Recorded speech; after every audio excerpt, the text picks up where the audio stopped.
ರಾಜ ಕೂರಲಲು ರಾಜ ఎవరండి ఇంకా చెప్పಲ್ಲ వంకాಯಿ ಬದನೆಕಾಯಿ ಪಲ್ಯ ಎಷ್ಟು ಚೆನ್ನಾಗಿರುತ್ತೆ ಅಂತ ನೀವು ತಿಂತಾ ಇದ್ರೆ ಮೈ ಮರೆತು ಅಷ್ಟು ಚೆನ್ನಾಗಿರುತ್ತೆ ಈ ಬದನೆಕಾಯಿ ಪಲ್ಯ. ಇವತ್ತು ನಾನು ತಗೊಂಬಂದಿರೋ ರೆಸಿಪಿ ಬದನೆಕಾಯಿ ಎಣ್ಣೆ ಬದನೆಕಾಯಿ ರೆಸಿಪಿ ನಿಮ್ಗೋಸ್ಕರ. ಸೊ ಇನ್ಯಾಕೆ ತಡ, ಬನ್ನಿ ಬದನೆಕಾಯಿನ ಕಟ್ ಮಾಡ್ಕೊಳ್ಳುವ. ಇದರ ಆಕಾರ, ಇದರ ಚಂದ, ಇದು ಹೇಗಿದೆ ಅಂತ ಎಲ್ಲ ನೀಟಾಗಿ ಈಗ ನಿಮ್ಗೆ ತೋರಿಸ್ಕೊಡ್ತೀನಿ. ಬದನೆಕಾಯಿ ಇವತ್ತು ನನಗೆ ಗ್ರೀನ್ ಸಿಕ್ಕಿದೆ. ಸುಮಾರು ಒಂದು 7 kg ಅಷ್ಟು ತಗೊಂಡಿದ್ದೀನಿ. ಚೆನ್ನಾಗಿ ತೊಳೆದು ಕಟ್ ಮಾಡ್ಕೊಬೇಕು. ಭಾರತ ದೇಶದಲ್ಲಿ ಸುಮಾರು ವೆರೈಟೀಸ್ ಇದೆ ಬದನೆಕಾಯಿಯಲ್ಲಿ. ಒಂದೊಂದು ಕ್ಷೇತ್ರದಲ್ಲಿ ಒಂದೊಂದು ರೀತಿಯಾಗಿ ಮಾಡ್ತಾರೆ ಬದನೆಕಾಯಿನ. ಆದ್ರೆ ನಮ್ಮ ಕರ್ನಾಟಕದಲ್ಲಿ ಎಣ್ಣೆ ಬದನೆಕಾಯಿ ಗೊಜ್ಜು ಒಂದು 7-8 ವೆರೈಟಿ ಮಾಡ್ತಾರೆ. ನಮ್ಮ ಚಾನೆಲ್ ನಲ್ಲೇ ಒಂದು 7 ವೆರೈಟೀಸ್ ಇದೆ. ಅಷ್ಟು ವಿಡಿಯೋಗಳನ್ನ ಡಿಸ್ಕ್ರಿಪ್ಷನ್ ಅಲ್ಲಿ ಲಿಂಕ್ ಹಾಕಿರ್ತೀನಿ, ಅಲ್ಲಿ ಹೋಗಿ ಒಮ್ಮೆ ನೋಡಿ. ಬದನೆಕಾಯಿನ ತುಂಡುಗಳಾಗಿ ಕಟ್ ಮಾಡ್ಕೊಂತ ಇದ್ದೀನಿ. ಒಂದೇ ಸೈಜ್ ಇರಬೇಕು ಬದನೆಕಾಯಿ ನೋಡ್ಕೊಳ್ಳಿ. ಜಾಸ್ತಿ ಬಲ್ತಿರೋ ಬದನೆಕಾಯಿ ತಗೊಂಬೇಡಿ, ಎಳೆ ಬದನೆಕಾಯಿ ತಗೊಳ್ಳಿ.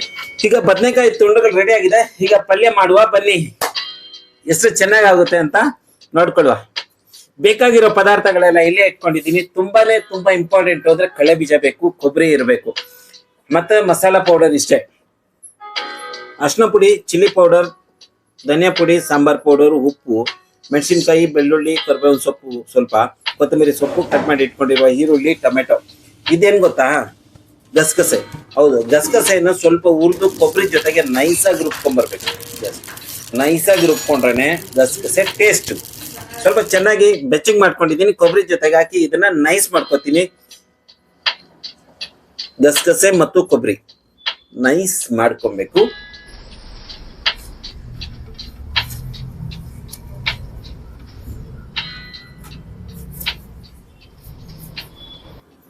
ಈಗ ಕೊಬ್ಬರಿ ನೈಸ್ ಮಾಡಿ ಇಟ್ಕೊಂಡಿದ್ದೀನಿ, ಗಸಗಸೆ ಕೊಬ್ಬರಿ. ಇದ್ರಲ್ಲೇ ಕಡಲೆ ಬೀಜ ಹಾಕ್ಬಿಟ್ಟು ರಫ್ ಆಡಿಸ್ತೀನಿ.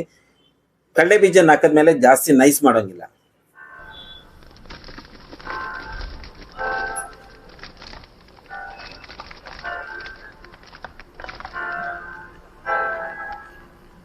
ಪ್ರದೀಪ ಮಿಕ್ಸಿಗೆ ಹಾಕೊಂಬಪ್ಪ, ಗ್ರೈಂಡ್ ಮಾಡ್ಕೊಂಬಪ್ಪ ಅಂತ. ಈಗ ರೆಡಿ ಆಗಿದೆ ನೋಡಿ.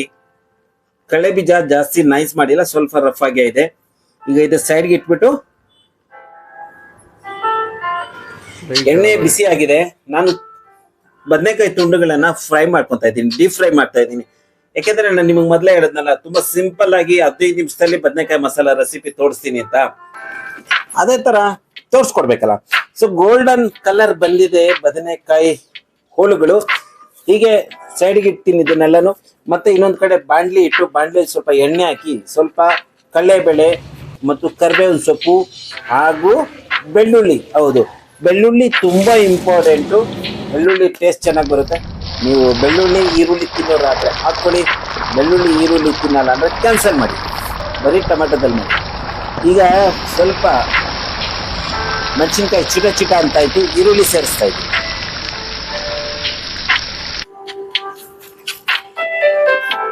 ಈರುಳ್ಳಿ ಸ್ವಲ್ಪ ಕಲರ್ ಬರೋವರೆಗೂ ಅಷ್ಟೇ ಗೋಳಿಸ್ಕೊಂತೀನಿ, ಜಾಸ್ತಿ ಇದನ್ನ ಗೋಳಿಸೋದಿಲ್ಲ. ನನಗೆ ಬೇಕಾಗಿರೋ ಹದದವರೆಗೂ ಈರುಳ್ಳಿನ ಗೋಳಿಸ್ಕೊಂಡು, ಕಡ್ಡಿ ಇರುವ ಕೊತ್ತಂಬರಿ ಸೊಪ್ಪನ್ನು ಸೇರಿಸಿ, ಕಟ್ ಮಾಡಿ ಇಟ್ಕೊಂಡಿರೋ ಟೊಮೆಟೊವನ್ನು ಸೇರಿಸಿ ಚೆನ್ನಾಗಿ ಬೇಯಿಸಿಕೊಳ್ಳುತ್ತಾ ಇದ್ದೀನಿ.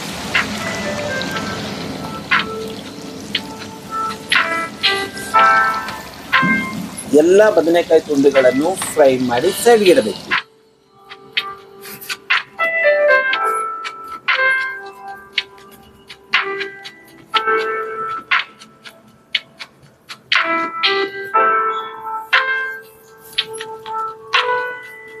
ಫ್ರೈ ಮಾಡಿ ಇಟ್ಕೊಂಡಿರುವ ಬದನೆಕಾಯಿ ಸೈಡ್ಗಿಟ್ಟು ಈಗ ನಾನು ಟೊಮೆಟೊ ಕೊಟ್ಟಿ ತಿರುಗಿಸ್ತಾ ಇದ್ದೀನಲ್ಲ, ಅದನ್ನ ಪೂರ್ತಿಯಾಗಿ ಮಾಡುವ. ಮಸಾಲ ಕೊಡ್ತಾ ಇರೋದು ಧನಿಯಾ ಪುಡಿ 1.5 ಟೀ ಸ್ಪೂನು, ಅರಿಶಿನ ಪುಡಿ 1.5 tea spoon.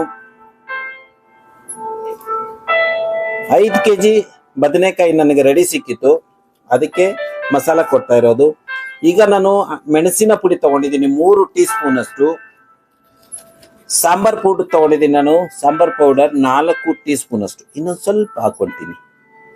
S, 4 tea spoon ಅಷ್ಟು ಸಾಂಬಾರ್ ಪೌಡರ್. ಇನ್ನೇನು ಮಸಾಲ ಇಲ್ಲ. ಬದನೆಕಾಯಿಗೆ ಜಾಸ್ತಿ ಮಸಾಲ ಕೊಡಲೇಬೇಡಿ. ಚಕ್ಕೆ ಲವಂಗ ಅಂತೂ ಗ್ಯಾರಂಟಿ ಕೊಡಬೇಡಿ, ಅದ್ರದ್ದು ಟೇಸ್ಟೇ ಬೇರೆ. ಬದನೆಕಾಯಿ ಟೇಸ್ಟ್ನ ಕೆಡಿಸ್ಬಿಡುತ್ತೆ.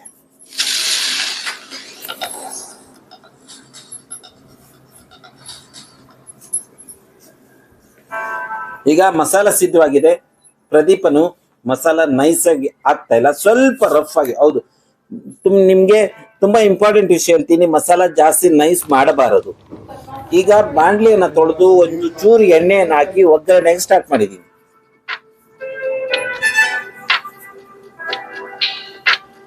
ಡೀಪ್ ಫ್ರೈ ಮಾಡಿ ಇಟ್ಕೊಂಡಿರುವ ಬದನೆಕಾಯಿ ತುಂಡುಗಳು ಎಲ್ಲ ರೆಡಿ ಇದೆ. ಸ್ವಲ್ಪ ಎಣ್ಣೆ ಹಾಕಿ ಬಿಸಿ ಆದ್ಮೇಲೆ ಜೀರಿಗೆ, ಹೌದು ಜೀರಿಗೆ ಹಾಕೊಳ್ಳಿ, ಸಾಸಿವೆ ಹಾಕೊಳ್ಳಿ. ಈಗ ಇಂಗು ನಿಮ್ಮ ಇಷ್ಟ, ಏನ್ ಬೇಕಾದ್ರೂ ಸೇರಿಸ್ಕೊಳ್ಳಿ. ಸ್ವಲ್ಪ ಕರಿಬೇವಿನ ಸೊಪ್ಪು, ಸ್ವಲ್ಪ ಹಿಂಗು. ಈಗ ಇದನ್ನು ಚೆನ್ನಾಗಿ ಮಿಕ್ಸ್ ಆರಂಭಿಸಿ ಈರುಳ್ಳಿ ತುಂಡುಗಳನ್ನು ಹಾಕ್ತಾ ಇದ್ದೀನಿ. ಒಗ್ಗರಣೆಗೆ ಈರುಳ್ಳಿ ತುಂಡು, ಹಸಿಮೆಣಸಿನಕಾಯಿ 2 ಮತ್ತು 1.5 ಟೊಮೆಟೊ ಕಟ್ ಮಾಡಿ ಇಟ್ಕೊಂಡು ಈಗ ಟೊಮೆಟೊ ಸೇರಿಸಿ ಸ್ವಲ್ಪ ಸುಮ್ಮನೆ ಹಿಂಗೆ ಸ್ವಲ್ಪ ಬೆಚ್ಚಗೆ ಮಾಡ್ಕೊಬೇಕು, ಜಾಸ್ತಿ ಗೊಳಿಸುವಾಗಿಲ್ಲ. ಈಗ ಇದನ್ನ ಸ್ವಲ್ಪ ಚೆನ್ನಾಗಿ ಬೆಚ್ಚಗೆ ಮಾಡ್ಕೊಂಡಿದ್ದೀನಿ. ಮಸಾಲ ಸೇರಿಸ್ತಾ ಇದ್ದೀನಿ. ಮಸಾಲ ನೋಡಿ ಎಷ್ಟು ಚೆನ್ನಾಗಿದೆ ಅಂತ, ಮಸಾಲೆ ಸ್ಟ್ರಕ್ಚರ್ ನೋಡಿ, ಬಣ್ಣ ನೋಡಿ ಎಷ್ಟು ಚೆನ್ನಾಗಿದೆ. ಈ ಮಸಾಲ ನಿಮಗೆ ಆಲ್ ಇನ್ ಒನ್, ನೀನು ಏನಕ್ಕೆ ಬೇಕಾದ್ರೂ ಬಳಸ್ಕೊಳ್ಳಿ. ನೀವು ಇದಕ್ಕೆ ಪನ್ನೀರ್ ಹಾಕ್ಕೊಳ್ಳಿ, ಇಲ್ಲೇ ಗ್ರೀನ್ ಪೀಸ್ ಹಾಕ್ಕೊಳ್ಳಿ, ಇಲ್ಲೇ ಮಶ್ರೂಮ್ ಹಾಕಿ, ಯಾವುದಕ್ಕಾದ್ರೂ ಆಲ್ ಇನ್ ಒನ್ ಮಸಾಲ. ಈ ಮಸಾಲ ನೀವು ಒಮ್ಮೆ ಮಾಡಿ ಫ್ರಿಜ್ಜಲ್ಲಿ ಇಟ್ಕೊಂಡ್ಬಿಟ್ರೆ ಏನಕ್ಕೆ ಬೇಕಾದ್ರೂ ಹಾಕ್ಕೊಬೋದು. ಬದನೆಕಾಯಿಗೆ, ಆಲೂಗಡ್ಡೆಗೆ, ಏನ್ ಮಸಾಲ ಸಾಂಬಾರ್ ಮಾಡ್ಬೇಕು ಅಂತ ಆದ್ರೂ ಮಾಡ್ಕೊಳ್ಳಿ. ಇದು ಕೊಬ್ಬರಿ ಮತ್ತು ಗಸಗಸೆ, ಕಡಲೆ ಬೀಜ ನೈಸ್ ಮಾಡಿ ಇಟ್ಕೊಂಡಿದ್ದನ್ನ ಅದನ್ನು ಸೇರಿಸಿ ರುಚಿಗೆ ತಕ್ಕಷ್ಟು ಉಪ್ಪು. ಈಗ ಫ್ರೈ ಮಾಡಿ ಇಟ್ಕೊಂಡಿರುವ ಬದನೆಕಾಯಿಗಳನ್ನ ಮಸಾಲದಲ್ಲಿ ಸೇರಿಸಿ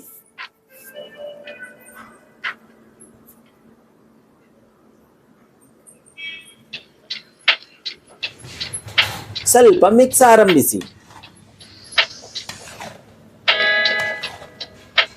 ನೋಡಿ ಲೇಡೀಸ್ ಅಂಡ್ ಜೆಂಟಲ್ ಗೈಸ್, ಈ ಅದ್ಭುತವಾದ ರೆಸಿಪಿ ನೀವೊಮ್ಮೆ ಟ್ರೈ ಮಾಡಿ. ಎಷ್ಟು ಚೆನ್ನಾಗಿರುತ್ತೆ ಗೊತ್ತಾ, ಬದನೆಕಾಯಿ ಗೊಜ್ಜು. ಮತ್ತೆ ಇದು ನೀವು ತಿಂತಾ ಇದ್ರೆ ಖುಷಿ ಪಟ್ಬಿಡ್ತೀರಾ, ಅಷ್ಟು ಚೆನ್ನಾಗುತ್ತೆ. ಸ್ವಲ್ಪ ಮುಚ್ಚಿಟ್ಟಿದ್ದೆ ಒಂದು 5 ನಿಮಿಷಗೋಸ್ಕರ, ಈಗ ತೆಗಿತಾ ಇದ್ದೀನಿ. ಈಗ ಬೆಂದೋಗಿದೆ, ಇನ್ನೇನು ಹಾಕಂಗಿಲ್ಲ. ಕೊತ್ತಂಬರಿ ಸೊಪ್ಪೊಂದು ಸೇರಿಸ್ಬಿಟ್ಟು ಆಯ್ತಲ್ಲ, ಎಷ್ಟು ಅದ್ಭುತವಾಗಿರೋ ಪಲ್ಯ ನೋಡಿ ಗೆಳೆಯರೆ. ಈ ಒಂದು ಬದನೆಕಾಯಿ ರೆಸಿಪಿಗೋಸ್ಕರ ನಾನೊಂದು 500 ಲೈಕ್ಗೆ ಆಸೆ ಇಟ್ಕೊಂಡಿದ್ದೀನಿ, ಒಂದು 100 ಕಾಮೆಂಟ್ಸ್ಗೆ ಆಸೆ ಇಟ್ಕೊಂಡಿದ್ದೀನಿ. ದಯವಿಟ್ಟು ನನ್ನ ಆಸೆನ ನೆರವೇರಿಸಿ ಈ ಒಂದು ಪಲ್ಯನ ನೀವೊಮ್ಮೆ ಮಾಡಿ ತಿನ್ನಿ, ಖುಷಿ ಪಡಿ. ನಮ್ಮ ಕಸ್ಟಮರ್ಗಳೆಲ್ಲ ತಿಂತಾ ಇದ್ದಾರೆ, ಹೇಗಿರುತ್ತೆ ಅಂತ ಹೇಳ್ತಾ ಇದ್ದಾರೆ. ನೋಡಿ, ಊಟದ ಜೊತೆಗೆ ತರಕಾರಿ, ಮಜ್ಜಿಗೆ ತುಂಬಾ ಇಂಪಾರ್ಟೆಂಟ್. ಬೇಸಿಗೆ ಕಾಲ ಬಂದಿದೆ, ಊಟದ ಜೊತೆಲಿ ತರಕಾರಿ ಸೇವನೆ ಮಾಡಿ. ಸೌತೆಕಾಯಿ, ಈರುಳ್ಳಿ, ಟೊಮೆಟೊ, ನಿಂಬೆಹಣ್ಣು ತುಂಬಾ ಇಂಪಾರ್ಟೆಂಟ್. ನಮ್ಮ ಕಸ್ಟಮರ್ ಹೇಳ್ತಾ ಇದ್ದಾರೆ ಸಖತ್ತಾಗಿದೆ ಅಂತ.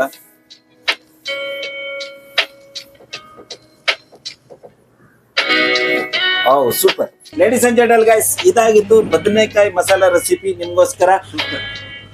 ನಮ್ಮ ವಿಡಿಯೋಗೆ ಒಂದು ಲೈಕ್ ಕೊಡಿ, ಕಾಮೆಂಟ್ ಕೊಡಿ, ಶೇರ್ ಮಾಡಿ. ಈ ರೀತಿ ಮಾಡಿ ತಿನ್ನಿ, ಖುಷಿಯಾಗಿರಿ. ಲೈಫ್ ಅಲ್ಲಿ ಖುಷಿಯಾಗಿರೋದೇ ದೊಡ್ಡ ವಿಷಯ. Thank you so much.